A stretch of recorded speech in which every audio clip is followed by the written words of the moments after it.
Hey everybody, this is Perch, and I wanted to talk through this piece. I think it's important for people to see it. No, it's not the story about the boy who found the severed piece of finger in a sandwich at Arby's, or the Birmingham police officer that found a bolt in his Arby's sandwich, or even the article about how the calorie count of the meat mountain is detrimental to your health. No, I'm going to run this bit forever. Anyway, no, I want to talk about Stan's soapbox. So this is something that's made the rounds a few times, and it's interesting. I want to provide some context behind this, and also talk about. In this case, he publishes something called the Marvel Reader's Bill of Rights. And what I want to talk about here, because this often gets brought up, people bring it up and they use it in context of how Marvel sucks today. They show this and they're like, the premise is Marvel sucks. Look at this soapbox. But I want to provide a little bit of context to what is this soapbox? Where did this come from?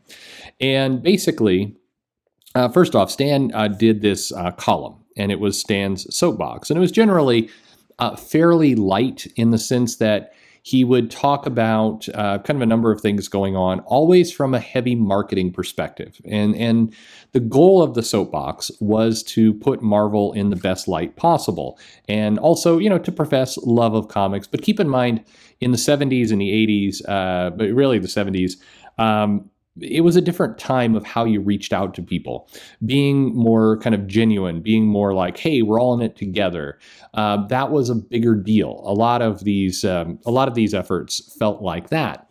It's one of those things that with 2020 glasses on, 2021 glasses, current time, this stuff looks naive at times. It looks very quaint. In many cases, it looks nice. I mean, you read this and you can't help but kind of smile at some of the innocence behind a lot of his soapboxes. A couple of years ago, Marvel was reprinting Stan's soapbox, but they were reprinting him almost as a way to attack kind of fan complaints. Like there was fan complaints about too many new or too many diverse characters suddenly entering the Marvel landscape, and so they were republishing Stan's soapbox, talking about the importance of diversity. And they were not doing it as a hey, let's look back at the past and see kind of what Stan Lee had said. They were doing it as a way to say, hey, F you, here's your old hero, and look, he wouldn't agree with you as well. It had a bitter tone to it, which was not productive. You don't respond to anger with more anger, and kind of, it put the whole thing wrong, in my view. And I did a video about it at the time, just the kind of that they were tonally deaf. But in general, Stan's soapbox were relatively benign. He would talk about kind of things that are going on in the world in the context of Marvel, or he'd talk about kind of things they're doing. And it was designed to put the company in the best possible foot forward. So one of the more famous ones that's been shared around is this Marvel Reader's Bill of Rights. And so he notes, hi, heroes. This is a very solemn moment for me, and I know it will be for you too. You see, since this is Marvel's 30th anniversary, our editorial staff felt now would be the perfect time to present one of the most momentous documents we've ever printed. Think of this as Marvel's New Year gift to you and all mankind. Again, very, very Stan Lee-like, very, it's funny. I've heard people criticize what Stan Lee does here as being, overly kind of quaint, overly naive, all these kind of things. And they did have that tone to it, but it's marketing designed to promote the comic. So what did you expect? I mean, was Stan Lee supposed to come on here and say, hey, jerks, here's my thoughts on Afghanistan? And it's designed to be positive for the company. That's kind of the whole point. So anyway, let's talk about this Bill of Rights. So it says, all Marvelites are created equal. Your bullpen will never favor one group of readers over another. Therefore, each and every one of you is irrevocably granted these inalienable rights. That's an interesting statement. It's basically, it's a non-controversial statement that has become more controversial in recent times. Back then, it simply meant we're trying to get the biggest audience possible. So we're reaching out to young, old, men, women, everybody, and we're trying to sell comics to them. That's it. It's more of a recent development that people have started to say, well, maybe you shouldn't be a customer. Maybe you shouldn't buy a comic, which is a different take. I think it's a dumb take, but it's a very much a more contemporary take that you're seeing in a lot of places. So let's look at this Bill of Rights. Number one, the right to an unlimited variety of reading entertainment. Okay. Again, in marketing, Marvel didn't have an unlimited amount of comics, and not all of them were entertaining, but sure, you have a right to read stuff. Two, the right to carefully crafted stories that give you a fighting chance to understand what's going on when you plunk down your money. That's interesting. Basically, this was more of a Marvel, I think, mandate of we need to make the stories make sense. We need to have it so when you buy the comic that you're getting a complete story. This has definitely shifted to some extent where it's decompression and different storytelling ideas, the idea that you have to make every issue somebody's first issue. Those kinds of things have gone away to some extent. I think that's probably one of the most important ones to bring back, by the way. But anyway, the right to comment about every Marvel tale you read and to know that each of our editors values your opinion. Well, good sentiment. Even back in the 70s, I think people who would insult editors, and people did, didn't. Let's not kid ourselves. Not every editor's like, I will take all these things seriously. But the one thing they did do is Marvel did used to publish negative letters more often, and they tended to either ignore it or respond very, neutrally. They didn't go to war with people. Now, granted, there was no social media to go to war on, but it was a different time. What's funny about this is that many Marvel editors or DC editors, whoever it happens to be, it's less work to get in and fight the negative opinions. You can just go, well, I think differently. And you could say it in your head. You don't even have to say it out loud, and you can move on.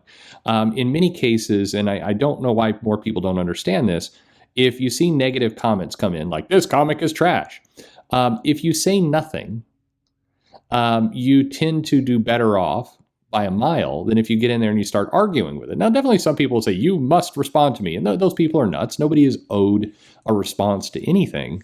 But the simpler route is to just be quiet and move on about your business.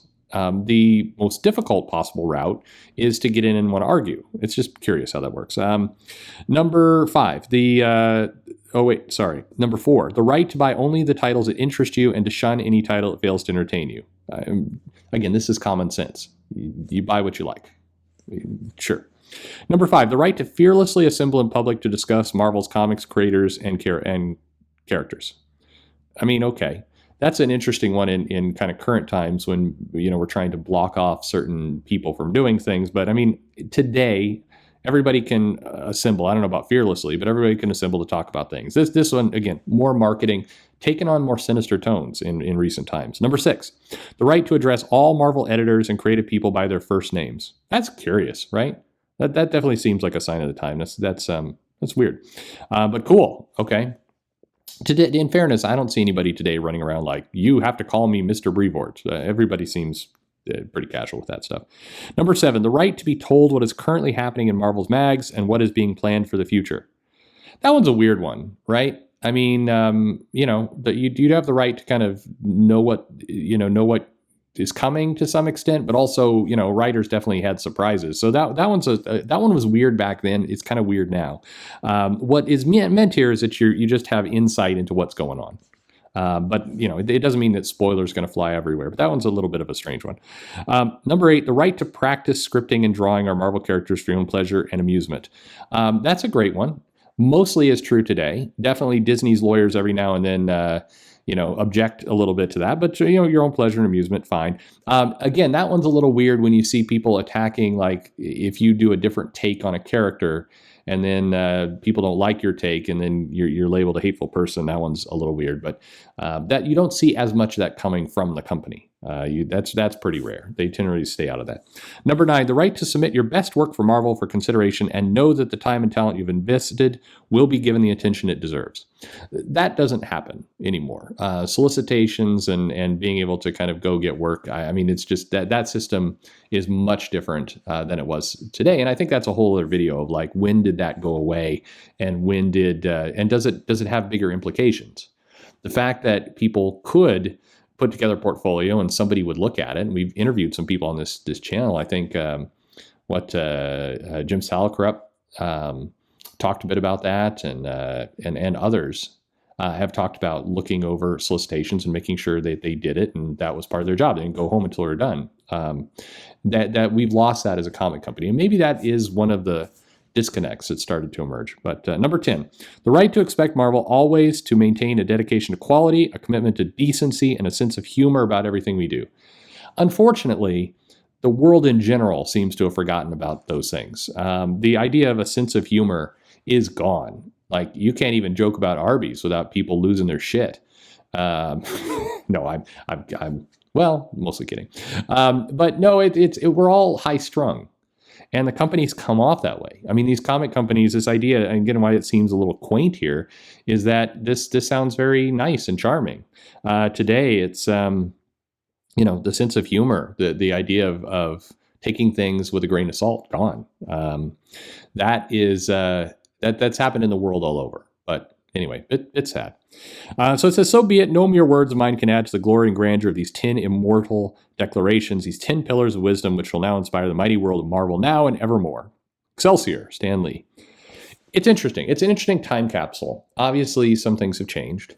Obviously, the way just people talk about these things have changed. I know a lot of people will have picked at this and go, they violated their Bill of Rights, but the whole world has altered. I mean, we don't talk to each other this way anymore. Companies don't talk to each other this way anymore, and that's kind of the fascinating thing to think about. But I wanted to bring this up. I've seen it shared around. Read it, look at it. Now it's your turn. What do you think? Like, we obviously some things have strayed from here, but is this a good, like, if a comic company came out with this as their Bill of Rights, one, could they hold on to it? Could they even do it? Could they live up to this if they published it again?